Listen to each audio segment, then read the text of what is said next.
Welcome to Chainlink Live, everybody. I'm here with Alex from CitizenFinance. Nice to see you. We're going to chit chat a little bit, let people have an opportunity to kind of come in and get settled, and then we'll start learning a bit about CitizenFinance, Sante Fe, and all sorts of other stuff as well. Alex, how you doing, man?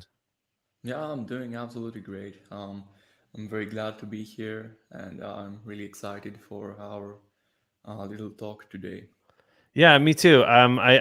We set this up relatively recently, so I've been learning a lot about CitizenFinance last week and kind of like digging in. But it was cool to see the announcement and learn a bit about what you guys are doing and how you're building stuff for Metalands in the future.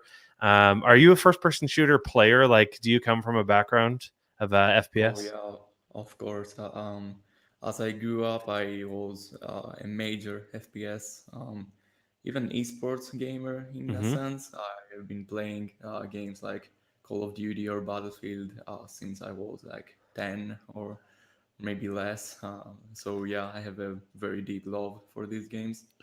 So I'm a bit older than you. I like how I learned how to like work computers was by getting cracked versions of Doom and Wolf 3D and like all those games and like loading them up with on DOS and stuff like that. So I love to see how things have evolved. One of the earliest video games we used to play was Oregon Trail. Anybody in the chat play Oregon Trail? This is an old game. It's all in the green and white logo text. But the most fun part of that game was you could buy ammunition and go hunting. It was the first person shooter. It was only one tiny part of the game, but we used to, just load up on ammo and go hunting and do all that. So cool, man.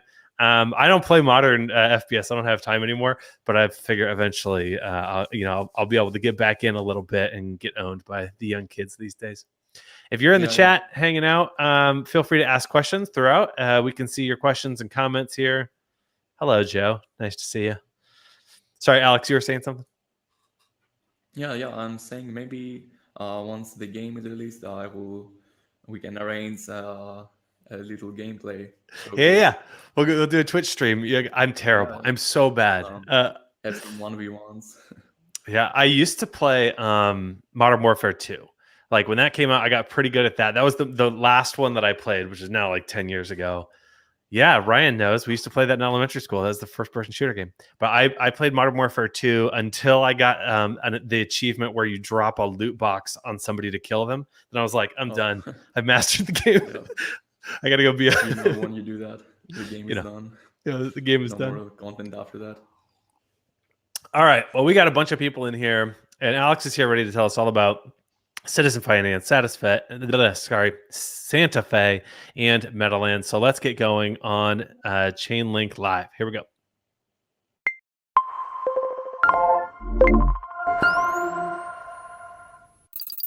Welcome to Chainlink Live. My name is Andy Boyan from Chainlink Labs. I'm here with Alex from CitizenFinance, here to tell us about CitizenFinance. A recent integration with Chainlink announcement came out last week, and then about Sante Fe and these other projects, Metalands, that are coming out of the CitizenFinance sort of ecosystem. Alex, start off and tell us, what is CitizenFinance? How does it work? What's kind of that base layer? Yeah, sure. Okay, so CitizenFinance is essentially a sort of platform for lots of different applications. So we have applications ranging from marketplaces like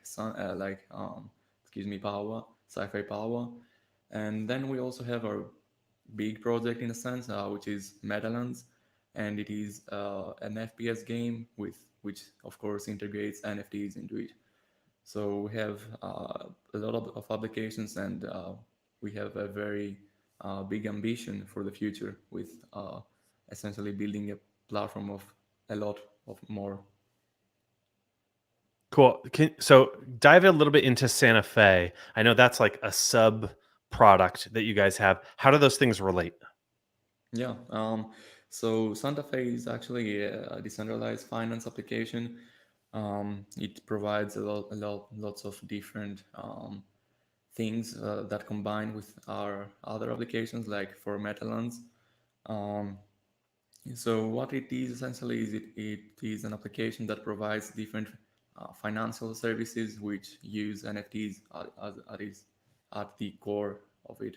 Mm-hmm.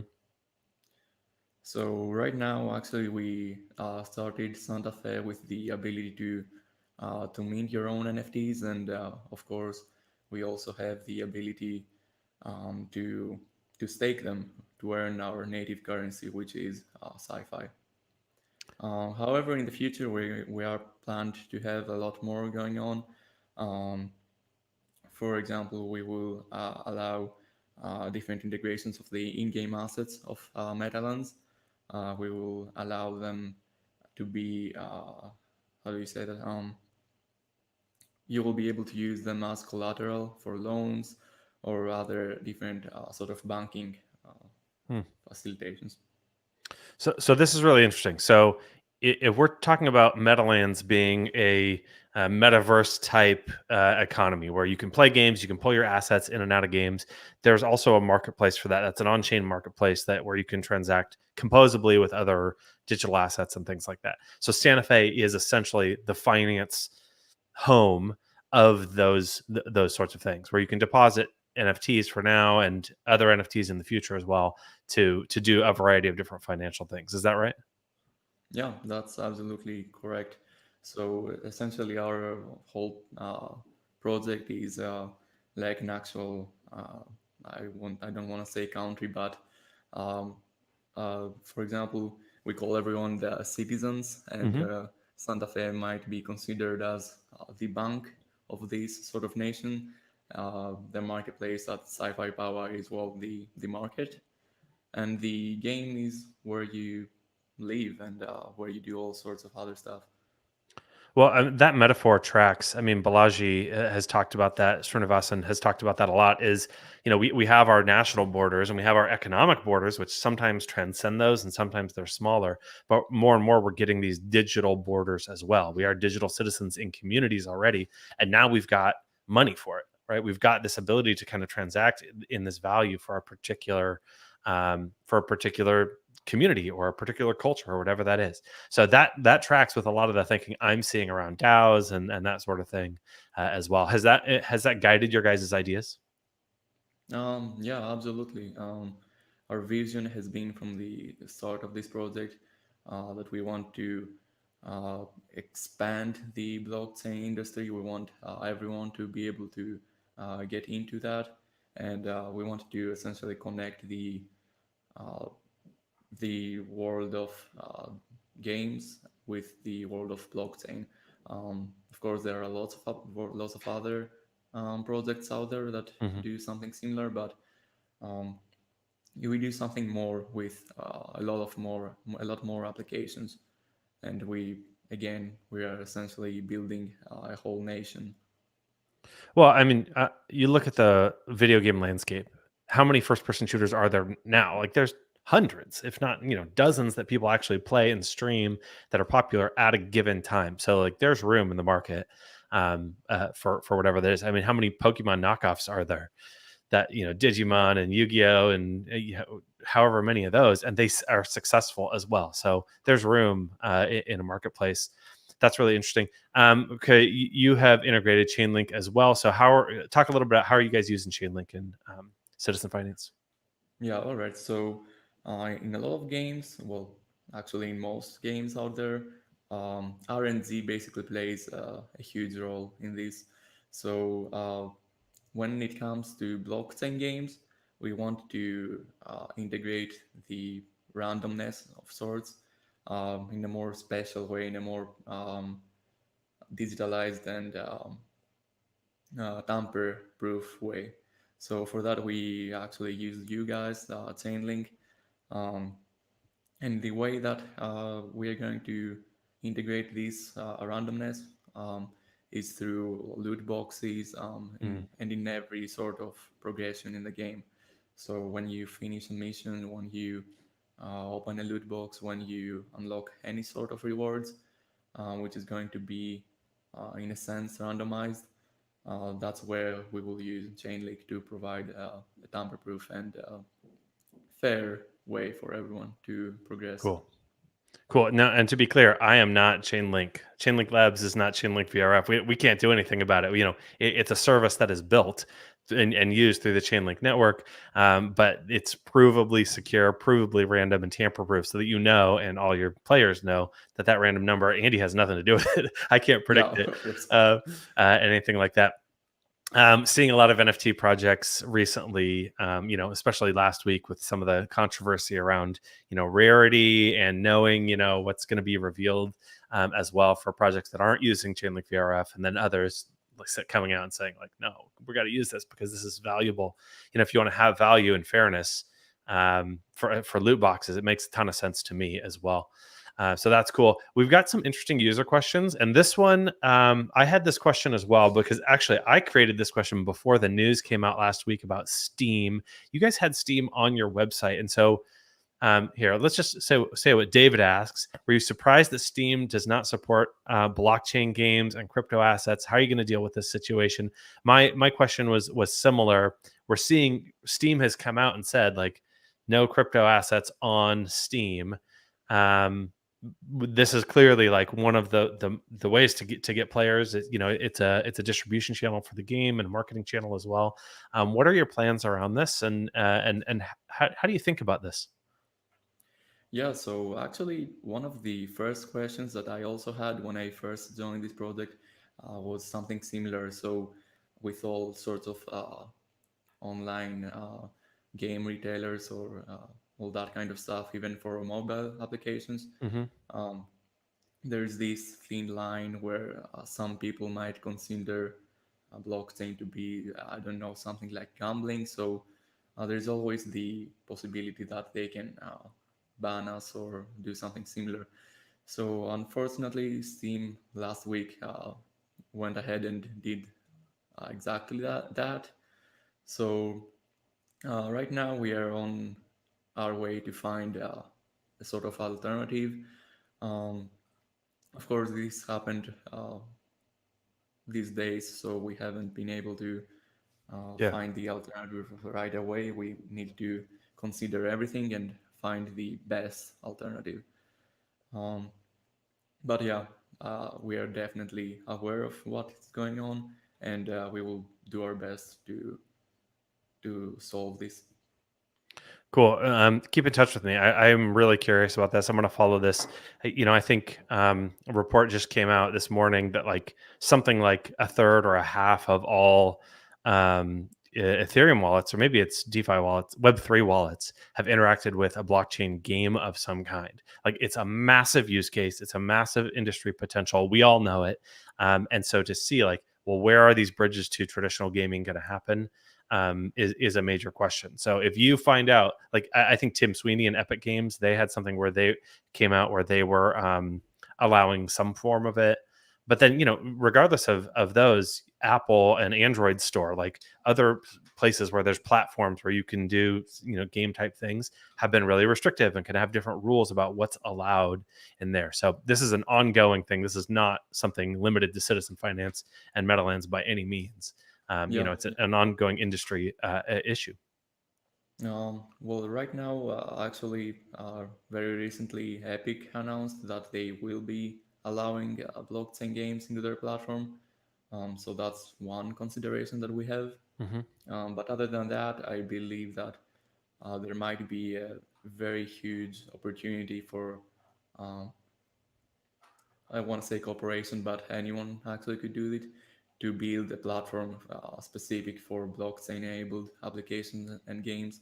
So, yeah, the industry is gonna keep growing, and this actually isn't like a hard stop or anything.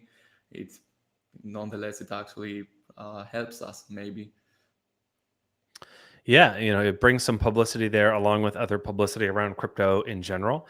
And so to have that, and especially in with a topic gaming that already has clear demand, like people play Axie a ton and a ton of other blockchain games, Avagachis and all sorts, already.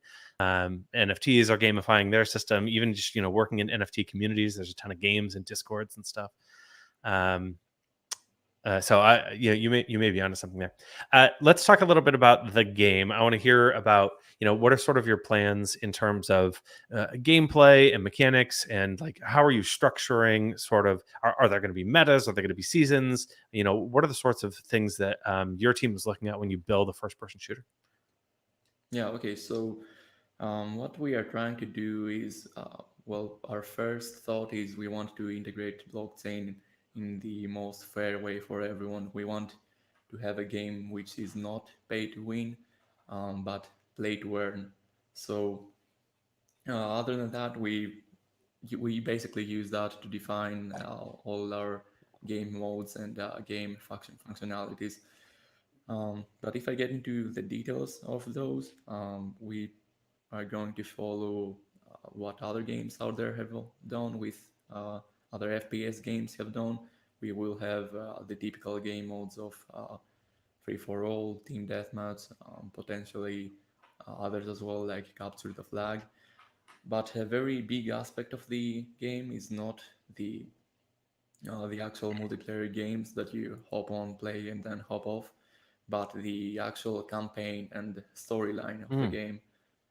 So next year, I believe quarter three or fourth, when we release the full version of the game, um, there's going to be a very rich storyline which is going to connect all the pieces together and allow for many hours of gameplay and progression.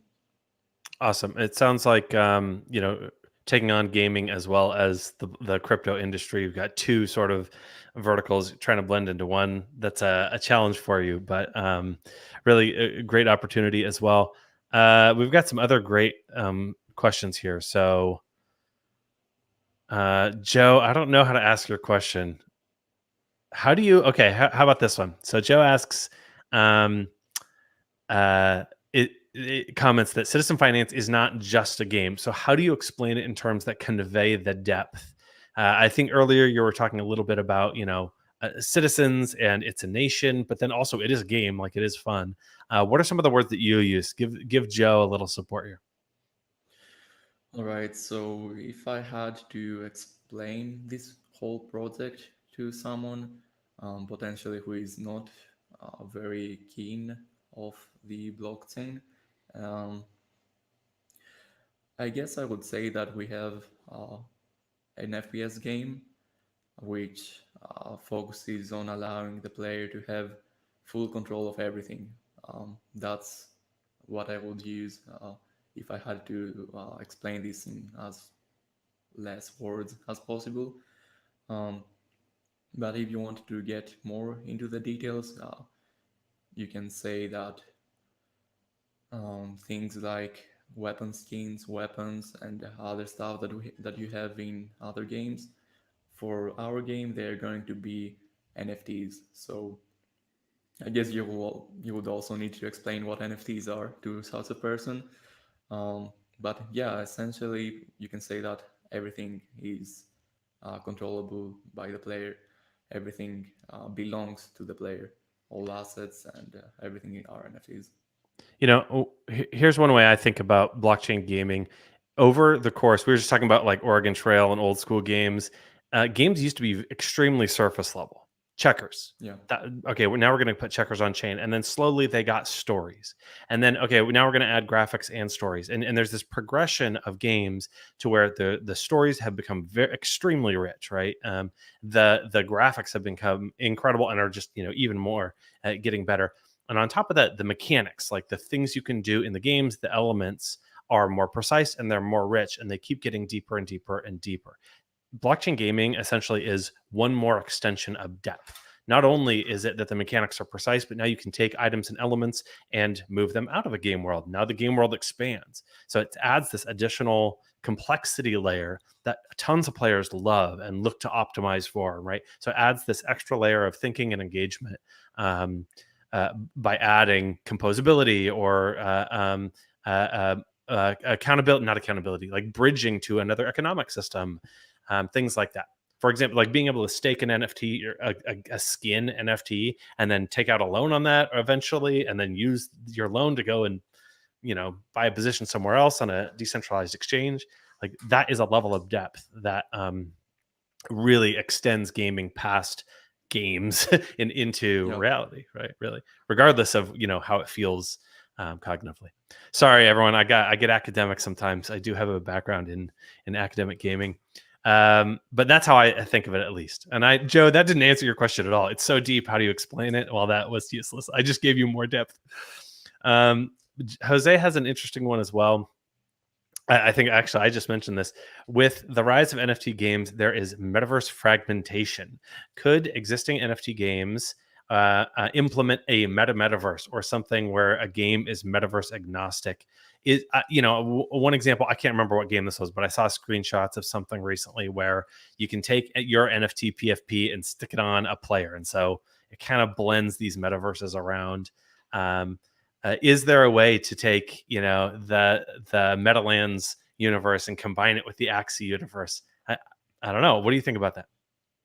Yeah, so actually, we have been in talks with the whole team about this, and something that we do want to approach and finalize is the essentially the cross game essence of this. So, kind of like how we have cross platform games, we want, and we also have cross chain NFTs and stuff like that. Uh, there can also be this whole new other category of cross game items and NFTs. Mhm. Um, so maybe in the future we could see weapons that are used on Metalands be used in some other FPS game, or uh, art pieces and um, collectibles be able to be converted into NFTs for Metalands and other games. So yeah, that's definitely something that uh, needs to be expanded in this industry. Yeah, as a technical standard, that is possible, right? If you have and if you're using an NFT as a standard and you're pulling metadata from IPFS or something like that, you could absolutely do that across a variety of games. The question comes in the game's meta, the game mechanics, like Yeah, what is a power level and what does it do for damage? Well, you're assuming those calculations are the same in every game, and different games kind of tune. Games have different gravity levels. So how does one weapon work in one game versus gravity? So there are those challenges to overcome, but that's actually a pretty fun challenge to overcome as well. yeah, and that's what makes cryptos beautiful, actually. So the ability to have so many use cases, so many things that you can do with them. It's really awesome and really something uh, that's going to evolve the whole generation of the next internet, essentially. Anakin just asked in the chat about Steam again. We talked about Steam earlier, and they're working on it. Nobody knows that's just happened, so we're all working on it. But there are some other options for platforms that are support crypto assets already. Tim Sweeney's and Epic Games seems to have one that might be that way, and there might be some other ones. You can go back and watch that later, Anakin, as well. Got another question here specifically about the game. What is the bunker system? It sounds like an interesting concept. Is this something that is part of Metalands? Yeah, it is. It actually is what uh, separates our game with other FPS games out there. So, what we want to do in our game is we want the players to have full control over their assets. We want to allow them to be able to customize almost everything, and all of those customizations, all of those capabilities of things to do, they come down to what we call the bunker, which is the main central private personalized space for each player. Um, so just like in other games where you have your own house where you can decorate it and do stuff like that, um, we have the bunker basically. So you will be able to add furniture, customize the wall textures, the ground, the lighting, add your own collectibles from the marketplace into the game, which is something that that is really exciting. Um, and you will basically be able to do everything from the bunker. Another great thing about it is that instead of meeting a main menu when you launch the game, you will be set directly into your bunker. You will be able to walk around and access different what sort of consoles and terminals, which will allow you to start games and do other things as well. Hmm. Metaverse based, main menu sort of options and interaction, increasing that engagement. Uh, Yeah, Here, I like this one. We all need to think out of the meta box. Thanks, Jose. yeah. All right. Anakin has some other ones too. Oh, this is another. Here's a follow up question. Uh, will there be like loaning and renting out custom bunkers? Um, okay, so the bunkers themselves are actually NFTs. They will be able to be converted to NFTs and transferred to an outside wallet. So that means that basically, yeah, we can look into that, and you will be able to potentially loan your fully decked out bunker to someone. However, that's something that we will have uh, to adjust and consider very deeply, because uh, as well as it as a great mechanic, it could also be a breaking mechanic. Mm-hmm. So it's something that we need to really consider and be ready for before we release. Yeah, one of the challenges of any game is tuning your balance, right? Yeah, Getting all your balance just right. And when you add this level in it where there's economics involved, that balance becomes it's like an extra level, like extra level of yeah. engagement for the players, but also of complexity for developers and creators as well. And it Um, actually makes things harder for the developers, because in a normal game, even if something goes wrong and there is a small bug in the game, you can just upload a new patch for it, a new update, and fix that. mhm. But when it comes to a blockchain game, if something goes wrong somewhere, then it could potentially lead to major issues, economical issues. Yeah, I used to play Hearthstone. If there's a game breaking card, Oh, Blizzard could just step in and we're nerfing that card, no problem. Or you play PvP and just one class is unstoppable. Well, they can tune that class a little bit and they can do an emergency. But that changes quite a bit when you have these kinds of assets. Oh, that's yet another reason to use Chainlink for some of your NFTs. You can make them dynamic, so you could adjust them based yeah, on separate properties. That's an interesting use case. I hadn't thought of that. Okay, I'm going to pitch that to my guys. All right, we got a couple more questions, and then I'm going to send. This is a great set of questions. Thank you all so much. I am going to send you to Citizen Finance chats eventually in communities to ask more of these. So, Alex, maybe after this you follow up because there's so many questions we won't be able to keep up with all of them. Amet yeah, has yeah. one though. Does each project have its own team in Citizen Finance? You have kind of the core, you have Sante Fe, you have Metalands. What's your org look like? All right, so we basically split the whole development team into smaller teams for each application. However, we want to keep everyone updated on the development of every other application. So we might have people working on Santa Fe that also work on the Sci-Fi Power marketplace, or we might have someone working on the website, which is also who is also working on the game. So yeah, we do have teams for every application of the product. All right, I got a final question here for the rest of you. Oh, actually, this okay. I got two more because I really want to know this one. Um, what are you doing about gas fees and like the blockchain layer? Is there a layer two? Are you covering gas fees in some way? There's a lot of different approaches to this. What's your guys' approach? Yeah, so in game, when you get a new item or a new weapon or anything, we basically do a lazy mint, so you don't need to pay any gas fees. And that's until you want to move it to your wallet.